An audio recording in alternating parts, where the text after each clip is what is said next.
Seguro que más de una vez nos hemos preguntado por qué las aulas son como son, ¿verdad?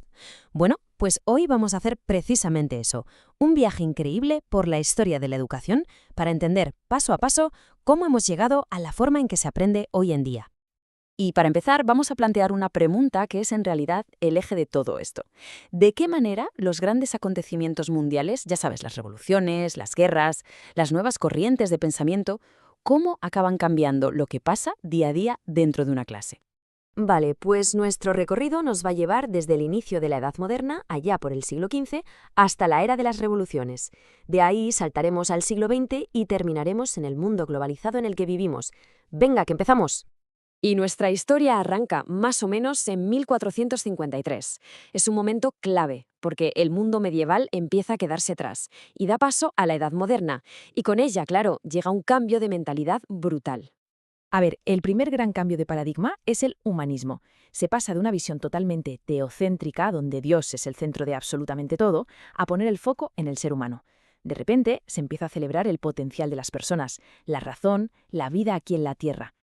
Y claro, esto en las aulas fue una auténtica revolución. La educación se vuelve mucho más práctica, más orientada a la vida real.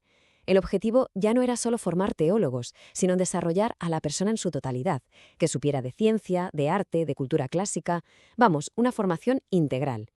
Pero la cosa no acaba ahí. Poco después llega otro terremoto que va a sacudir los cimientos de la sociedad europea, la Reforma Protestante, con figuras como Martín Lutero a la cabeza. Y la idea central de la reforma es potentísima. Cada creyente debe poder interpretar la Biblia por sí mismo.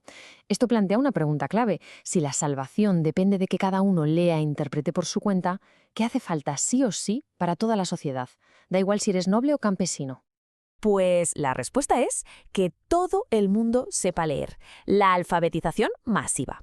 De un día para otro, leer deja de ser un privilegio de unos pocos.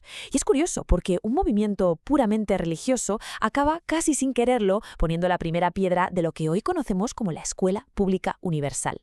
Vale, pues damos un salto en el tiempo y nos plantamos en el siglo XVIII. Una época, bueno, de locos. Revoluciones políticas, la revolución industrial y todo esto, como es lógico, va a cambiar por completo para qué sirve la escuela. Aquí, la Ilustración trae consigo un montón de ideas súper rompedoras, y una de las más famosas es la de Jean-Jacques Rousseau, que dice algo que hoy nos parece obvio, pero que en su momento fue una bomba. La educación tiene que adaptarse al niño, seguir su desarrollo natural, y no al revés. Esta filosofía se conoce como paidocentrismo, y el nombre ya lo dice todo. Paido, niño, y centrismo, centro. Por primera vez, el protagonista del proceso educativo es el alumno, no el temario ni el profesor. O sea, le da la vuelta por completo a la clase tradicional. Y a partir de aquí, pedagogos como Johann Pestalozzi empiezan a desarrollar métodos prácticos. Su idea era educar al niño de forma integral, trabajando tres áreas: la cabeza, para el intelecto, el corazón, para lo moral y emocional, y las manos, para las habilidades prácticas. Una visión completísima. Avanzamos hasta el siglo XX, al que se le acabó llamando, y con razón, el siglo del niño. Y es que todo este espíritu va a cristalizar en uno de los movimientos más importantes de la educación moderna. Estamos hablando, por supuesto, de la escuela activa. El concepto es muy sencillo pero potentísimo. El alumno no es un cubo vacío que el profesor tiene que llenar de conocimientos, no. El alumno es el protagonista, participa activamente en su propio aprendizaje. Y detrás de este movimiento hay nombres que seguro que nos suenan un montón. Figuras gigantes como María Montessori en Italia, con su método basado en la autonomía del niño, o John Dewey en Estados Unidos, con su famosa idea de aprender haciendo. Sus filosofías a día de hoy siguen súper presentes en las aulas. Bueno, y tras el desastre de las guerras mundiales, el mundo cambia de nuevo. Y la educación también. Adquiere una dimensión global. Ya no es solo cosa de cada país. Surgen organismos internacionales con un objetivo clarísimo: que la educación sea un derecho universal, para todos. Y para lograrlo, se organizan una serie de conferencias mundiales clave, impulsadas por la UNESCO. Todo empieza a coger forma en 1990, con el movimiento de Educación para Todos que marcó un antes y un después. Estas iniciativas se pusieron metas que eran y siguen siendo un desafío enorme, ¿eh? Hablamos de conseguir que la educación primaria fuera de verdad universal, de luchar por la igualdad de género en las escuelas o de reducir el analfabetismo adulto.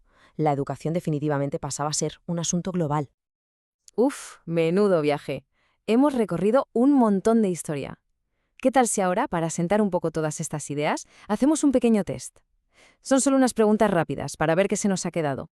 Vamos con la primera pregunta. A ver, ¿qué filósofo, con su obra Emilio, defendió que la educación debía seguir el desarrollo natural del niño, provocando una revolución pedagógica? ¿Lo tenemos? Exacto, era Jean-Jacques Rousseau. Segunda pregunta. ¿Cuál fue la principal consecuencia educativa de la Reforma Protestante y su énfasis en la lectura personal de la Biblia? Esta es importante. La respuesta es la necesidad de una educación elemental y una alfabetización para todo el mundo sin distinción de clases. Y vamos con la última. La filosofía de John Dewey, de aprender haciendo, fue la piedra angular de ¿qué gran movimiento educativo del siglo XX? Eso es, la escuela activa. Muy bien. Entonces, si algo queda claro después de todo este recorrido, es que el para qué de la educación no ha sido siempre el mismo. Ha pasado de ser una herramienta para la doctrina religiosa a un medio para el desarrollo personal y de ser una necesidad de cada nación a un derecho global. Ha ido cambiando, vamos, al ritmo que marcaba la historia. Y esto nos lleva, claro, a una última reflexión, quizá la más importante. La historia ha moldeado el aula que conocemos hoy. La pregunta es, ¿qué va a moldear el aula del mañana? Con la tecnología, la inteligencia artificial, el cambio climático, los nuevos movimientos sociales, ¿cómo cambiará la forma de aprender para las próximas generaciones?